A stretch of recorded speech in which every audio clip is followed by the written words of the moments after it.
¿En qué momento dejamos de consumir cultura para empezar a hablar de contenido? Hubo un tiempo en que la cultura era una herramienta para hacernos preguntas y entender el mundo. Hoy, sin embargo, parece que su única función es ayudarnos a desconectar y rellenar nuestro tiempo libre. Hemos pasado de la edad de oro del entretenimiento a una era donde el algoritmo prefiere un corte y pega nostálgico antes que una idea original.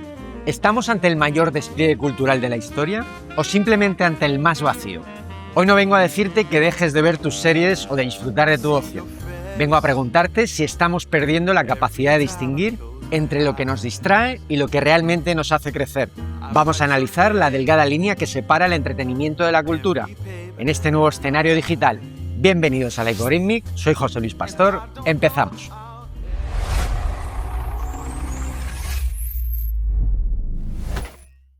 El arte y el entretenimiento son caras de una misma moneda llamada cultura. La segunda parte del siglo XX puede ser considerada la edad de oro del entretenimiento de masas. El desarrollo de la industria del cine en Hollywood y de la música a ambos lados del Atlántico, los espectáculos deportivos, los parques temáticos, los centros comerciales, los videojuegos o la apertura al turismo aportaron a las nuevas y amplias clases medias posibilidades diversas de esparcimiento y ocio en sus entornos cercanos y comunidades, o más allá de estos. Las extenuantes y vejatorias jornadas laborales que respaldaron el desarrollo industrial a finales del siglo XIX y principios del XX originó los primeros movimientos sindicales en pro de los derechos fundamentales de los trabajadores. Aquellas movilizaciones fructificaron en hitos trascendentes para el funcionamiento global del mercado laboral. En 1919, la Organización Internacional del Trabajo aprobó el convenio que limitaba una jornada laboral máxima de 8 horas. Y progresivamente se fueron sumando países donde la semana laboral se restringía a 40 horas. Los movimientos feministas de los años 60 y 70 impulsaron beneficios diversos para la conciliación familiar y con ello para un mayor disfrute de tiempo libre de hombres y mujeres. La erupción de Internet y su efecto en la globalización aportaron nuevas vías para la flexibilidad laboral y el trabajo en remoto, y reabrió el debate sobre la necesidad de ajustar la dedicación laboral a los nuevos tiempos. Hoy, en 2026, el debate se desarrolla en el ámbito político y en los medios de comunicación, produciéndose nuevos hitos como la reciente aprobación en Francia de semanas laborales de 35 horas que sin duda influirán en la evolución de lo que suceda en Europa y en otras regiones desarrolladas.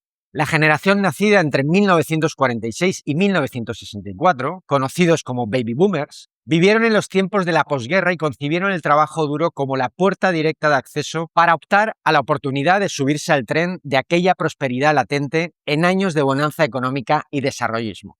La seguridad económica se entendió como el facilitador esencial para formar parte de los emergentes estilos de vida que fueron propagados masivamente a través del cine, la televisión y de los omnipresentes anuncios publicitarios. La dedicación al trabajo tuvo una posición prevalente en nuestro reparto del tiempo frente a cualquier otra parcela.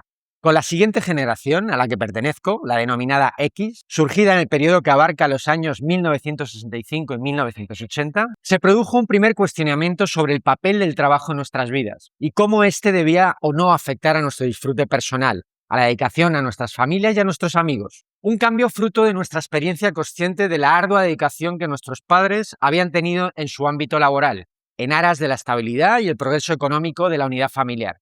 Fuimos esa generación que disfrutó de los logros de sus ascendentes, pero que empezó a sopesar los costes de igualar sus hazañas.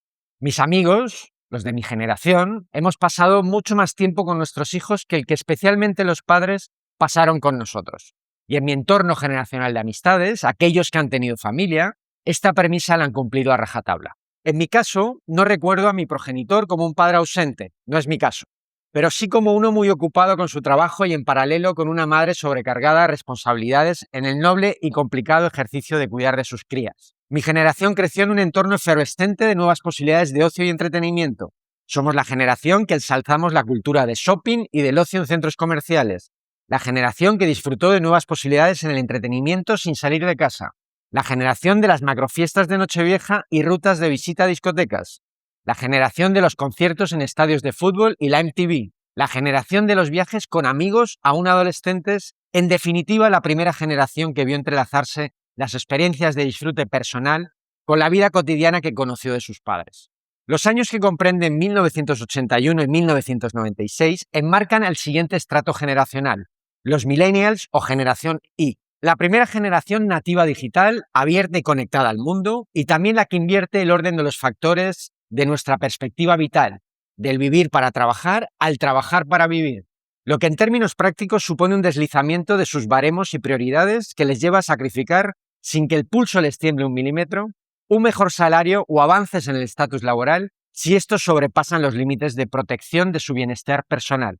Una generación embutida por la idiosincrasia que los avances tecnológicos y la globalización han supuesto en nuestra sociedad, rompiendo o retrasando el ciclo de decisiones tradicionalmente asentadas como crear una familia o independizarse del núcleo familiar primario. Una generación tan versátil en el uso de la tecnología como para construir los nuevos modelos de negocio basados en gente que conecta con gente, impulsar la economía colaborativa y transformar el consumo de productos en un consumo de servicios y experiencias. Los viajes, el entretenimiento, el cuidado personal o los eventos en vivo de toda índole superaron con creces sus intenciones de posesión de objetos y propiedades. Convivo con dos representantes del siguiente nivel generacional, la generación Z, desde hace 21 y 18 años respectivamente. Mis hijas nacieron en 2004 y 2007, por lo que entrarían en el corte que engloba el periodo desde 1997 a 2012. Una generación absolutamente inmersa en las dinámicas de las redes sociales y la interacción digital, beneficiarios naturales de los cambios culturales que Internet impuso en nuestra cotidianidad y valedores de los renovados principios del primero yo y luego lo demás. Víctimas insalvables de la cultura de la distracción, impuesta por los sofisticados algoritmos e interfaces inmersivos de las redes sociales. Es la generación que desarrolló sus conocimientos en colegios que desplazaban el libro de texto para instaurar el iPad.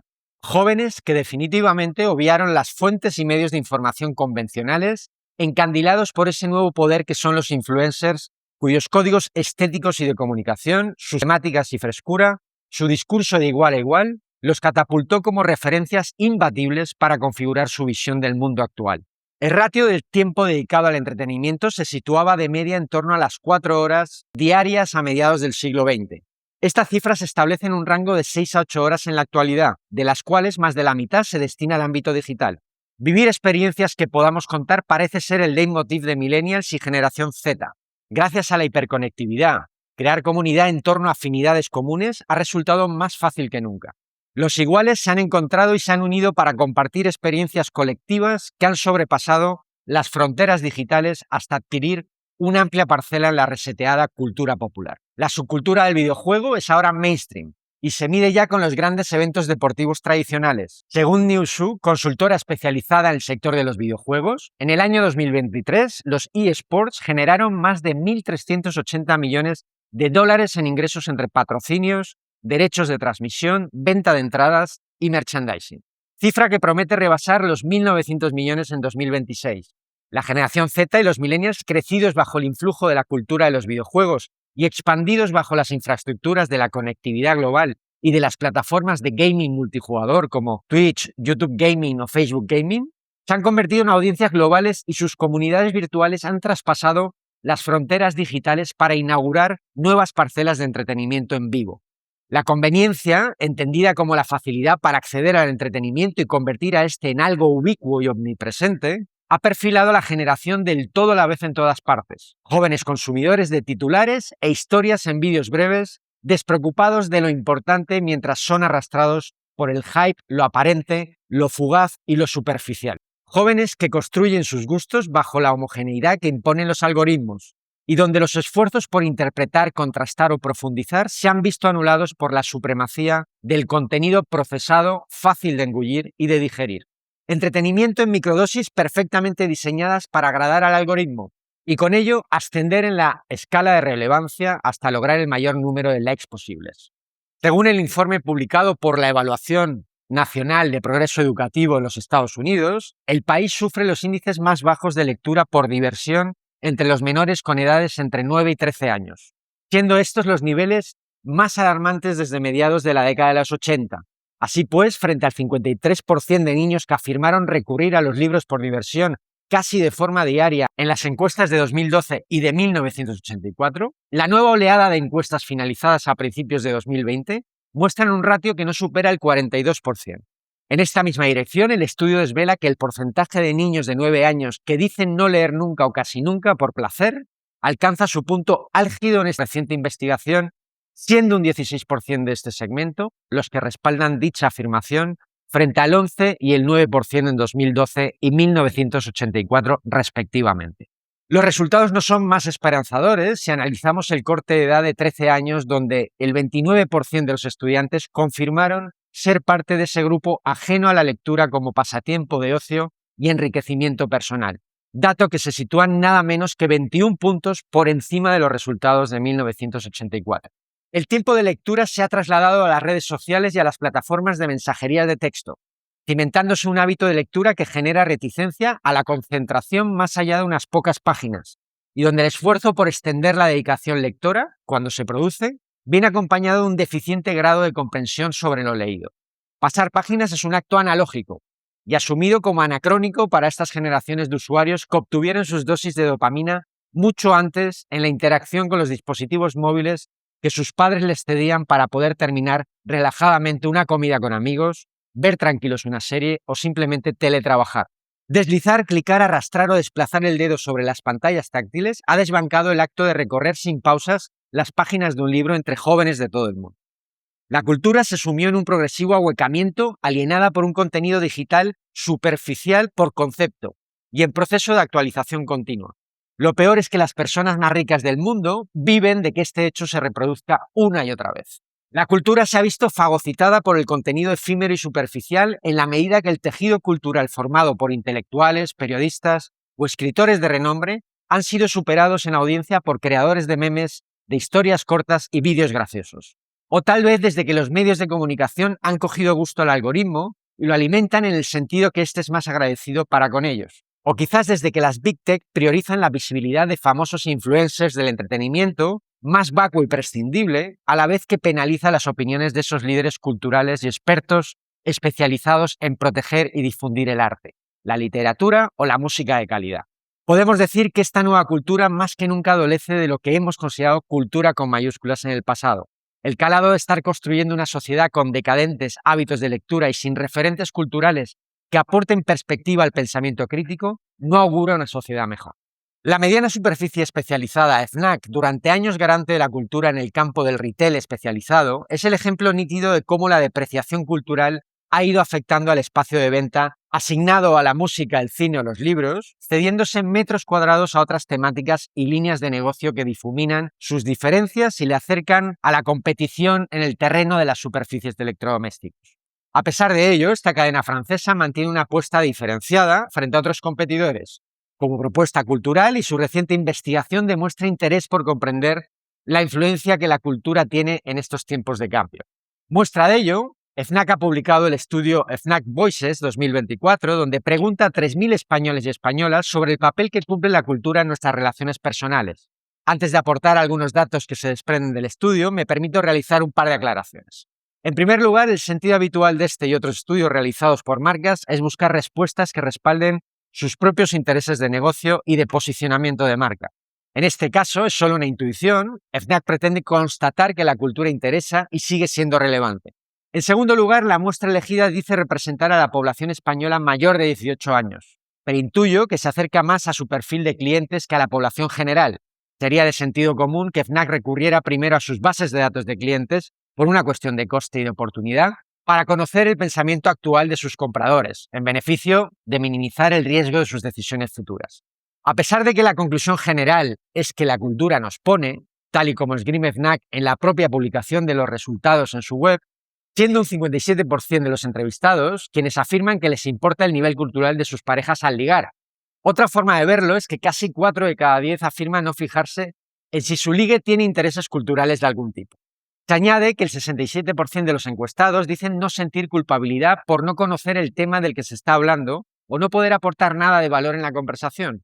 Parece ser que parecer analfabeto ha dejado de preocuparnos, siendo más de 9 de cada 10 españoles los que esgrimen no mentir sobre sus gustos culturales y siendo marginal el grupo que reconoce al menos esforzarse por parecer más interesante en lo cultural, con tan solo un 8% de respuesta. El esnobismo vive sus peores horas en la medida que la cultura con mayúsculas ha sido atropellada por subculturas surgidas en los abismos algorítmicos de las redes sociales y popularizadas por millones de usuarios. Las nuevas referencias intelectuales son influencers en alimentación saludable, prácticas sostenibles o vida activa rejuvenecedora, gurús del descubrimiento de lugares donde expandirnos como individuos. Lo ideológico ha sido enterrado por el poder de lo estético, en una convivencia aceptada con un tratamiento obsceno del dinero, la fama, el éxito fácil y el estilo barrio bajero que la música urbana trajo consigo. Hoy es cool vestir con chándal o en pijama, o parecer malo, vacilar de mansión y deportivo, o repartir billetes en el palco VIP de una discoteca de moda. Estamos ante una adictiva relación de los usuarios y las redes sociales predispuestos a comportarse según marca el guión de lo que Instagram y TikTok pudieran validar como de interés masivo y tal vez recibir algo del haz de luz de los algoritmos que determinan la gloria y la fama. La consecuencia es que lo underground es más underground que nunca, y con ello lo auténtico y genuino tiene cerrada cualquier oportunidad de supervivencia. Hoy bandas como Hombres G, La Oreja de Van Gogh o El Canto del Loco, hasta Melendi, son tratados de igual a igual en las mismas revistas especializadas musicales que dan cobertura a artistas y creadores de trascendencia musical incuestionable. Alcanzar el éxito masivo ya no conlleva el peaje de pasar por el underground. Los éxitos suceden de la noche a la mañana y los creadores están invitados a evitar esa carrera de fondo, ya que al final del camino no hay otro que un consumidor que no vea aliciente en la distinción de ser alternativo y demostrar cierta intelectualidad y criterio, y que por contra sí demuestra una receptividad inequívoca al mainstream y a participar inmersivamente de esos fenómenos masivos. La música autogestionada, alternativa en su concepto más riguroso, independiente y marginal, innovadora, creativa, ajena a las modas, como fueron el germen de todos los géneros musicales que nos ha dado el siglo XX, el jazz, el blues, el rock, el punk o la electrónica, las raves ilegales a las afueras de las urbes, en entornos rurales remotos y naves abandonadas, promovidas a través del boca a boca y panfletos caseros, que sembraron el germen de la electrónica en todo el mundo, nacían y se desarrollaban a un fuego lento en el underground. El gusto, los modales, la actitud hacia el valor de lo cultural está ahora subyugado a la cultura popular producida y consumida a granel a través de las redes sociales.